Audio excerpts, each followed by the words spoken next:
Hablemos de los metaprogramas. Los metaprogramas son probablemente uno de los descubrimientos más prácticos de la PNL. ¿Qué son? Los metaprogramas son como las tendencias de enfoque que tenemos en nuestra vida. Por ejemplo, si tendemos a ser más positivos que negativos en general en nuestra vida, si tendemos a acercarnos a lo nuevo y desconocido o a alejarnos de lo mismo, si tendemos a reunirnos, a buscar la compañía de otras personas o al contrario, tendemos a aislarlos, a estar solos y muchas más otras cosas. En realidad se trata de tendencias y de cómo enfocamos los distintos aspectos de nuestras vidas. Los metaprogramas nos sirven para muchas cosas, principalmente para conocernos a nosotros mismos y a los demás y poder relacionarnos y comunicarnos mejor. Los metaprogramas, como ya dijimos, son tendencias hacia una polaridad o a otra, pero lo más importante de todo esto es que no son fijos y son flexibles, no son permanentes, pueden ser temporales y los podemos utilizar según el contexto de nuestra situación y dependiendo de lo que busquemos y más nos convenga. Bueno, como ya sabemos, no todo en la vida es blanco o negro. Hay cientos de tonos de gris intermedios. Y precisamente de esto se tratan los metaprogramas. Que identifiquemos nuestra tendencia natural, nuestra propensión hacia un polo o hacia otro en distintos enfoques de nuestra vida, pero que decidamos y podamos usar el grado correcto dentro de todos estos tonos intermedios según nos convenga en la situación en que nos encontremos. No se trata de algo negativo o malo o algo positivo o bueno, sino de lo que mejor nos funcione en una situación determinada. Uno de los metaprogramas se refiere a la fragmentación que todos utilizamos para percibir la información a la que estamos expuestos. Es decir, algunos de nosotros tenemos la propensión natural de percibir la información, las imágenes, etcétera, en un global, en toda la imagen completa. Y algunos de nosotros se nos facilita más, tenemos esa tendencia natural a fijarnos mucho más o primero en los pequeños detallitos, las pequeñas partes y de ahí ir creciendo.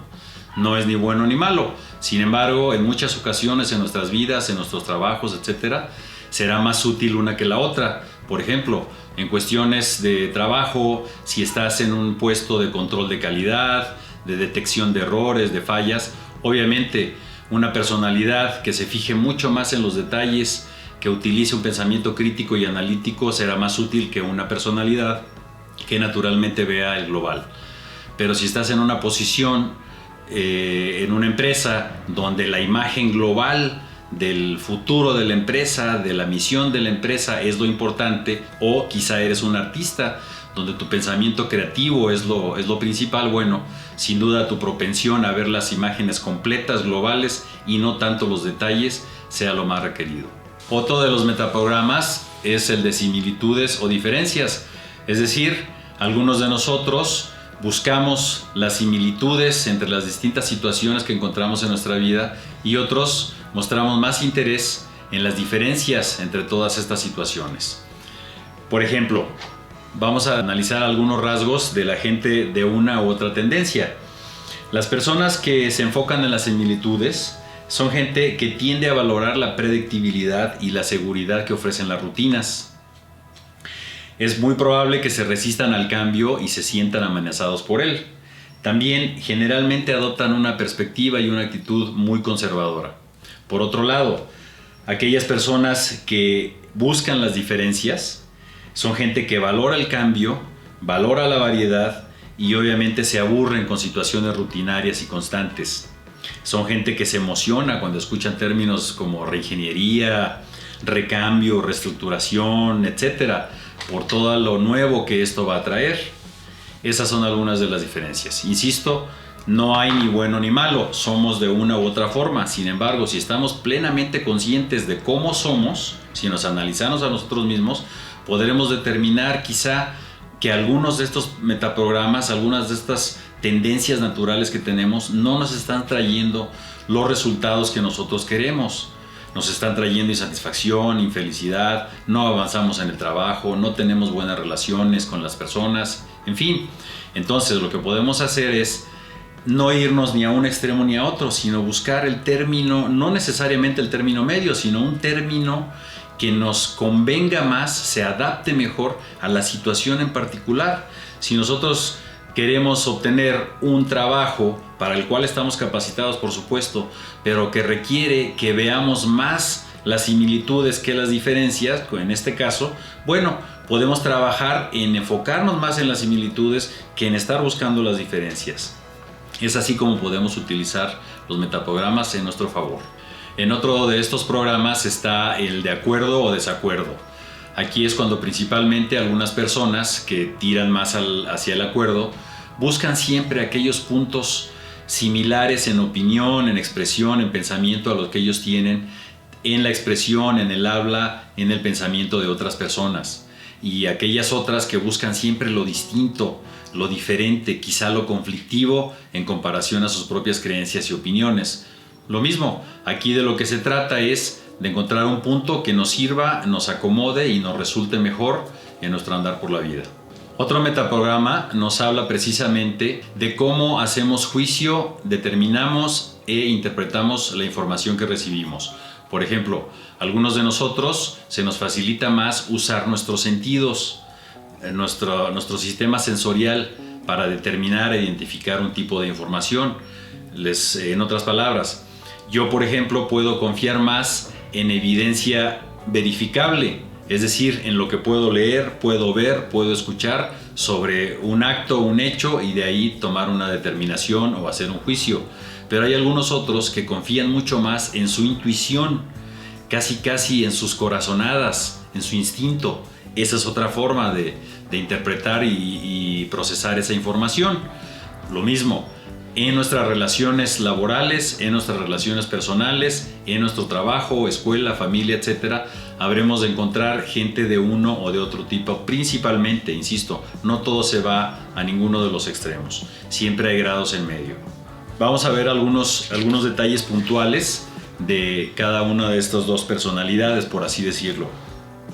La gente que usa su intuición, principalmente, confían en gran medida en sus propios juicios internos y tienden a ignorar inclusive la evidencia tangible, es decir, la evidencia externa. En otras palabras, le dan mucho más peso a su juicio o prejuicio y a su corazonada que algo que pueden ellos tener por escrito o que pueden ellos verificar. Pero también es gente que tiene mucha tolerancia ante situaciones complejas y tienden a apreciar mucho más la teoría que la práctica.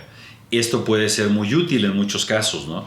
Cuando la gente está, o la situación es una situación muy compleja, muy estresante, quizá este tipo de personas que confían más en su intuición y en su instinto tengan mejores resultados que una persona que confía plenamente en evidencia verificable.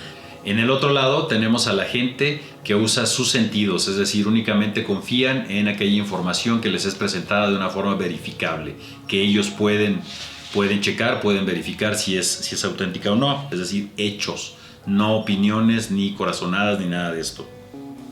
Sin embargo, a veces pueden ignorar esas corazonadas o esos instintos cuando estos entran en conflicto con su percepción sensorial. Eso es importante. Tienden a pensarse a sí mismos como gente muy realista, muy pragmática y con los pies en la tierra. Pero por supuesto esto también tiene limitantes. Bueno, podemos decir que una combinación de ambos sería lo ideal, ¿no? Alguien que tenga una afinada intuición, un instinto, una corazonada muy desarrollada, pero también que requiera necesariamente de información verificable para tomar decisiones. Otro de los programas que son muy comunes y que seguramente ustedes nos identificamos es el pesimismo contra el optimismo, con todos los grados intermedios que pueda haber. En otras palabras, esto es, vemos el vaso medio lleno o medio vacío. Lo mismo, no hay bueno ni malo, no hay positivo ni negativo, simplemente es algo que nos puede servir en una situación determinada o que nos puede limitar en una situación determinada. Por ejemplo, una persona que tienda más hacia el pesimismo, ante un evento nuevo, tratará de evaluar primero los riesgos, las amenazas, los posibles peligros que esto pueda traer y cómo lo van a afectar. Sus mentes tienden a sintonizarse con las catástrofes, es decir, con el catastrofismo. Si algo tiene posibilidad de salir bien o salir mal, siempre van a pensar que va a salir mal. Y desgraciadamente a veces eso sucede. Es una profecía autocumplida, como se le llama. Pero también sucede lo contrario, ¿eh? Y eso es algo para alegrarnos. Si nosotros pensamos que algo puede salir bien, aun cuando sabemos que puede salir mal, generalmente saldrá bien. Otra profecía autocumplida, en este caso de manera positiva. En cambio, una persona que tiende más al optimismo ante este mismo hecho nuevo, valorará la oportunidad, la novedad, quizá hasta la aventura que esto le puede ofrecer. Sus mentes siempre están condicionadas a identificar los mejores escenarios, siempre se imaginan lo mejor que va a pasar, imaginan que lo malo no tiene oportunidad y que ellos siempre sacarán adelante las cosas. Bueno, esta es una filosofía de vida más que una tendencia y nos marca a todos de una forma muy importante en nuestras vidas. Si somos pesimistas o le tiramos al pesimismo, o si somos optimistas y hacia ese lado nos movemos. Esto nos envuelve íntegramente como personas y en muchos casos inclusive nos define.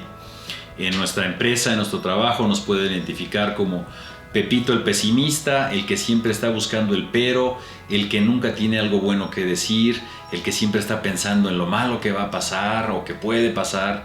Y de este lado, no sé, Patty, la optimista, que siempre tiene una sonrisa en sus labios, que siempre dice que sí, que siempre busca los acuerdos y que siempre espera que solo las cosas buenas pasen. Ni bueno ni malo, según lo que nos convenga. Aquí lo importante es siempre recordar eso. No tiene nada de malo ver el vaso medio vacío, ni nada de bueno ver el vaso medio lleno. Esto va a depender de nuestra circunstancia propia en cada situación que encontremos en la vida. Muchas veces, independientemente de cómo seamos naturalmente, de nuestra tendencia natural, debemos de ser lo suficientemente inteligentes para movernos de un extremo a otro o a un punto medio según nos convenga más en esa situación determinada. Esto se va a ver en cada uno de los hechos de nuestras vidas. Entonces, ¿tú en qué te enfocas principalmente? ¿En evaluar los peligros y las posibles amenazas de algo y por eso no lo haces, no lo intentas? ¿O evalúas la oportunidad, el aprendizaje, las nuevas cosas que algo te puede traer y por eso te acercas y lo haces? ¿Cómo eres tú? El último de los metaprogramas que vamos a analizar el día de hoy es el de causa y efecto, o el de por qué o cómo, o el de origen y solución. Es decir, habemos algunos de nosotros que necesitamos saber por qué pasó algo, es decir, sus orígenes, por qué se dio, de dónde salió, cómo es que se pudo dar. Y algunos de nosotros, por otro lado, quizá en un aspecto más pragmático, nos enfocamos en cómo fue que sucedió, cómo puedo utilizar eso que sucedió en mi favor, cómo puedo solucionarlo. Es decir, algunos de nosotros nos enfocamos naturalmente en el por qué y otros en el cómo. En otras palabras, en el origen o en la solución. ¿Tú en cuál de los dos te identificas? Probablemente, principalmente en alguno de los dos, pero lo importante aquí es que puede ser una de las dos o ambas, o cualquier punto intermedio en cualquier situación de tu vida, según lo que más te convenga y los mejores resultados que puedas encontrar. Algunas de las personas que se centran en el porqué, en la causa, etc., se atoran y se atascan en justificaciones y en explicaciones que en realidad resultan inútiles, no nos brinda nada. En cambio, si te enfocas en el cómo lo utilizo, en el cómo lo evito si fue algo negativo, cómo lo aprovecho, bueno, estarás obteniendo precisamente eso, algo positivo aún de una situación negativa. Esto es cómo lo enfoques en cada aspecto de tu vida. En el siguiente video de este tema te voy a decir cómo puedes cambiar tus metaprogramas. Aquellos metaprogramas que no te funcionen, que no te sirvan, cómo puedes transformarlos para algo que sí te funcione. Por ejemplo, si eres una persona naturalmente que tiende hacia el pesimismo, ¿cómo puedes volverte más optimista? ¿Cómo puedes tender hacia el polo opuesto? O si eres una persona que únicamente se fija en las pequeñas partes, en los pequeños detalles y no en el global, ¿cómo puedes dejar de ver el árbol que tienes enfrente para poder apreciar todo el bosque que hay detrás? No te lo pierdas. En PCI podemos ayudarte a identificar tus metaprogramas, a depurarlos, a cambiarlos inclusive por otros que te traigan mejores resultados. Recuerda que si tienes alguna sugerencia sobre algún tema que quieras que tratemos en este canal o algún comentario sobre nuestros videos, háznoslo saber por este medio o a través de nuestro email.